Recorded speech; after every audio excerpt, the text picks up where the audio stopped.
तो किसी भी व्यवसाय को, किसी भी रोजगार को शुरू करने से पहले प्लानिंग करनी बहुत जरूरी होती है कि नहीं होती है? तो प्लानिंग में क्या किया जाता है? तो स्वयं सहायता समूह कैसे बनेगा? कैसी दीदियां होनी चाहिए?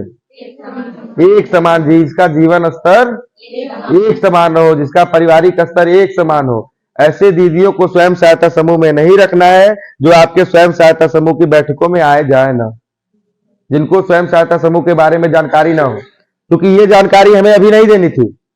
ये जो आप सभी को मैंने पहले ही प्रश्न पूछा ना आप सभी से कि कितने वर्ष पुराना आप सभी का समूह है, मैंने हाथ उठाया कि 1 साल पुराना किसका समूह है, तो आप कुछ ही लोग उठाए। तो आप सभी को अभी योजना के बारे में नहीं पता है, तो सीख जाएंगे। ऐसा नहीं कि पहले ही बार में यहाँ पे बैठी और सब मास्टर हो जाएंगे, लेकिन धीरे धीरे आप सभी क्या हो जाएंगे? सीख जाएंगे। ठीक है, तो सभी को यह चीज क्लियर हो गया मिशन का क्या नाम है?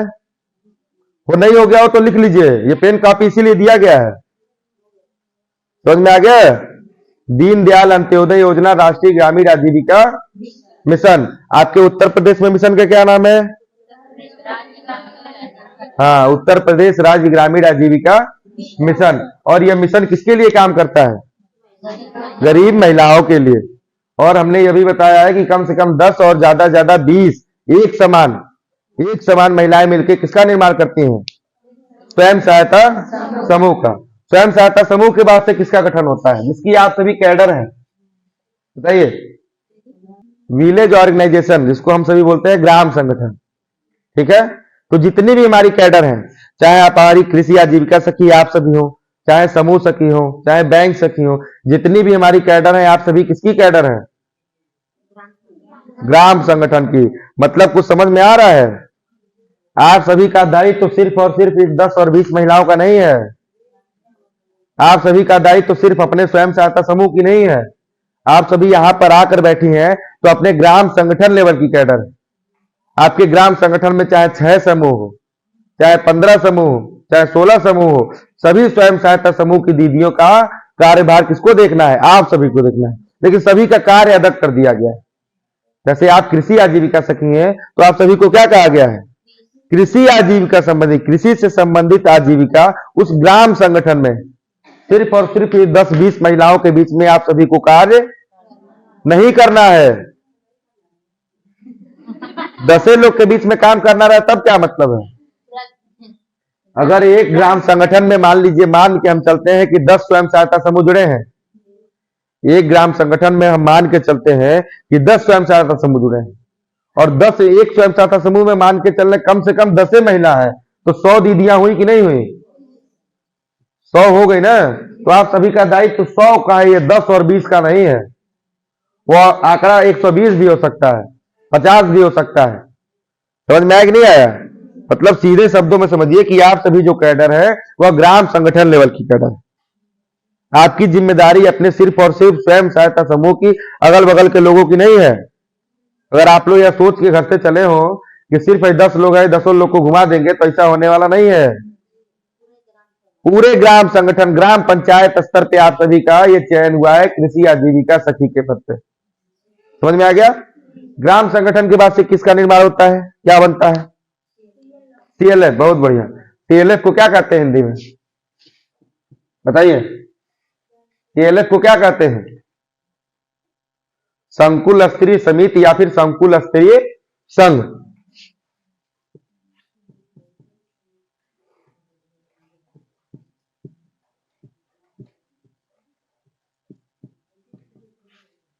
सीएलएफ का मतलब क्लस्टर लेवल फेडरेशन। सीएलएफ से कितने लोग जुड़े हैं आप सभी में से? कितने लोग सीएलएफ से जुड़े हैं? 1 2। क्या नाम है आपके सीएलएफ का? हाँ, तो सीएलएफ की मीटिंग में जाती हैं आप, बैठकों में जाती हैं, वहां कितने लोग रहते हैं? 10 लोग रहते हैं, 15 रहते हैं, 50 रहते हैं, कि 200 500 रहते हैं? रहते ही नहीं रहते हैं। तो सीएलएफ एक कौन सा कैडर है? वो है। जैसे सीएलएफ, आप लोग जब स्वयं सहायता समूह से भी आप जुड़े हैं तो स्वयं सहायता समूह के बाद से ग्राम संगठन से जुड़ेंगे, और ग्राम संगठन के बाद से किसका निर्माण होता है? सीएलएफ का, क्लस्टर लेवल फेडरेशन। ठीक है, इसके बाद से बीएलएफ का प्रावधान है, लेकिन आपके उत्तर प्रदेश में भी संचालित नहीं है। समझ में आया? तो आप सभी यहाँ ये चीजें समझ में आएगी नहीं कि सब स्वयं सहायता समूह में कम से कम 10 और ज्यादा से ज्यादा 20 हमारी जो महिलाएं मिलके स्वयं सहायता समूह का निर्माण करेंगी। स्वयं सहायता समूह के बाद से ग्राम संगठन बनेगा और ग्राम संगठन के बाद से संकुल स्तरीय संघ या फिर संकुल स्तरीय समिति, जिसको आप सभी सीएलएफ के नाम से जानते हैं।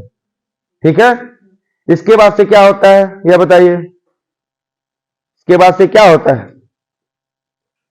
जैसे सीएलएफ के बाद से बीएलएफ का प्रावधान है, लेकिन आपके उत्तर प्रदेश में भी नहीं है। ये ब्लॉक स्तर पे आप आती हैं, ब्लॉक पे आप सभी आए हैं, विकास खंड सभागार पे आए हैं, तो क्या ब्लॉक पे सिर्फ और सिर्फ आप ही का कार्यालय है? आप ही के मिशन का कार्यालय है? नहीं, विकास खंड स्तर पे पूरे विकास खंड में जितनी भी योजनाएं चलती हैं, जितने भी कार्यालय हैं, वो विकास खंड स्तर पे यही है। नरेगा का अलग है, पंचायती राज का अलग है, जल जीवन मिशन का अलग है, एनआरएलएम का अलग है। तो आपके ये जो राष्ट्रीय ग्रामीण आजीविका मिशन का कार्यालय है, उसको किस नाम से जाना जाता है? ब्लॉक मिशन प्रबंधन इकाई। और विकास खंड स्तर पर आपके सक्षम अधिकारी, आपके भैया कौन होते हैं यहाँ पे, जो आपकी समस्याओं का निदान करते हैं, दूर करते हैं? बताइए, लिखिएगा बाद में, पहले जवाब दीजिए। लिख लेंगी और कुछ समझेंगी नहीं तो कोई मतलब नहीं है। पर यहां पर अगर आप सभी समझ जाएंगे तो ना भी लिखें फिर भी काम चल जाएगा। जैसे अगर आप सभी को कोई भी समस्या आती है तो सबसे पहले आप सभी कहां करते हैं? नहीं, कोई भी चर्चा अपने पहले परिवार में करनी चाहिए। परिवार मतलब क्या? आपका परिवार वो स्वयं सहायता समूह है, ग्राम संगठन है, सीएलएफ है। विकास खंड स्तर पर अगर आपकी कोई समस्या है तो विकास खंड पे आपके बीएमएम महोदय होते हैं, ब्लॉक मिशन प्रबंधक। बीएमएम साहब के अतिरिक्त आपके एडीओ एसबी साहब भी होते हैं। ठीक है, सहायक विकास अधिकारी महोदय। और उसके बाद से विकास खंड स्तर पे आपके बीडीओ साहब भी होते हैं, खंड विकास अधिकारी। तो अगर आपको अगर अपनी कोई समस्या कहनी है, अपनी कोई बात कहनी है विकास खंड स्तर पे, तो सबसे पहले किसे कहेंगे? मतलब स्वयं सहायता समूह में, ग्राम संगठन में, सीएलएफ के अतिरिक्त अगर विकास खंड पे, ब्लॉक पे अगर आप सभी को अपनी बातें किसी सक्षम के पास कहनी है तो किसे कहते हैं? सबसे पहले अपने बीएमएम महोदय के पास। ठीक है, बीएमएम साहब से अगर स्तर पे होता है, बीएमएम साहब करते हैं, एडीओ एसबी साहब से चर्चा करते हैं और बीडीओ साहब से चर्चा करते हैं। लेकिन अगर आपकी कोई समस्या है और आप सीधे बीडीओ साहब के पास चली जाए, सीधे बीडीओ साहब के पास चली जाए, तो आपकी समस्या का समाधान उस प्रारूप से नहीं हो पाएगा, क्योंकि आप ही को बुलाएंगे। आपकी योजना के बारे में, आपके समस्या के बारे में आपके बीएमएम महोदय को पता है। पता कि नहीं पता है? ये ब्लॉक लेवल का हो गया। जनपद पर आप सभी का एक कार्यालय होता है। किसी को पता है कहां पे है? कितने लोग गए हैं जनपद पे? विकास भवन में आप सभी का एक कार्यालय होता है, क्योंकि विकास जैसे विकास खंड पे ऐसा थोड़ी सिर्फ आपका कार्यालय है, वैसे विकास भवन में सिर्फ आपके मिशन का, राष्ट्रीय ग्रामीण आजीविका मिशन कार्यालय नहीं होता है। जनपद स्तर पर संचालित तमाम योजना, तमाम विभागों का कार्यालय कहां होता है? विकास भवन में। समझ में आ गया? तो जनपद स्तर पे विकास भवन में आपके कार्यालय को जिला मिशन प्रबंधन इकाई के नाम से जाना जाता है, डीएमएमयू, डिस्ट्रिक्ट मिशन मैनेजमेंट यूनिट, जिला मिशन प्रबंधन इकाई। वहां पर आपके सक्षम अधिकारी कौन होते हैं? जैसे विकास खंड स्तर पे, ब्लॉक पे आपके बीएमएम महोदय हैं, एडीओ एसबी साहब हैं, बीडीओ साहब हैं। जनपद पर अगर हम जाएं, जनपद स्तरीय हमारी कोई समस्या रहे तो वहां हमारा समाधान कौन करता है? वहां आपके मिशन के डीएमएम साहब होते हैं, जिला मिशन प्रबंधक। ठीक है, उसके अतिरिक्त कौन होता है? डीएमएम साहब के अतिरिक्त जो आपकी योजना के, इस राष्ट्रीय ग्रामीण आजीविका मिशन के जो सक्षम सबसे बड़े अधिकारियों से हम बोलते हैं डीसी एनआरएलएम, उपायुक्त स्वतः रोजगार। तभी आपने लिए यही समझिए कि ब्लॉक स्तर पे आपके कार्यालय को क्या बोलते हैं? जनपद स्तर पे। क्योंकि आप सभी अगर ब्लॉक वगैरह पे आते हैं, मैंने पहले ही जिक्र किया है ना कि ब्लॉक पे आते हैं तो यहाँ पूछते हैं कहां से आप लोग आई हैं, तो क्या आप लोग जवाब देते हैं? हाँ, वही जवाब देते हैं, नहीं देते हैं। लेकिन जो विकास खंड स्तर का आपका कार्यालय है उसे इसी नाम से ब्लॉक मिशन प्रबंधन इकाई, राष्ट्रीय ग्रामीण आजीविका मिशन। समझ में आया कि नहीं आया? तो यहाँ पे मैंने चर्चा किया कि वो एक गरीब महिला से लेकर के स्वयं सहायता समूह, फिर ग्राम संगठन, सीएलएफ और ब्लॉक, जनपद, और इसके पहले मैंने यह भी बताया था कि उत्तर प्रदेश में आपके मिशन को किस नाम से जाना जाता है? उत्तर प्रदेश राज्य ग्रामीण आजीविका मिशन। ये मिशन कहाँ काम करता है? पूरे उत्तर प्रदेश में। और इसके अतिरिक्त मैंने ये बताया है कि यह मिशन पूरे भारतवर्ष में काम करता है। पूरे भारतवर्ष में मिशन को किस नाम से जाना जाता है? दीनदयाल अंत्योदय योजना राष्ट्रीय ग्रामीण आजीविका मिशन। सभी को समझ में आ गया? ये मिशन का उद्देश्य भी मैंने बताया था, अभी बताया कि नहीं बताया मिशन का क्या उद्देश्य है, क्या है? हाँ बोलिए।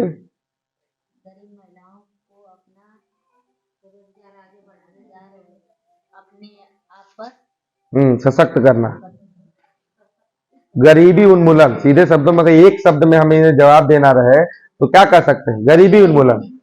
मतलब स्वयं सहायता समूह बना करके, ग्राम संगठन बना करके, CLF बना करके, मिशन से जोड़ करके क्या करना है?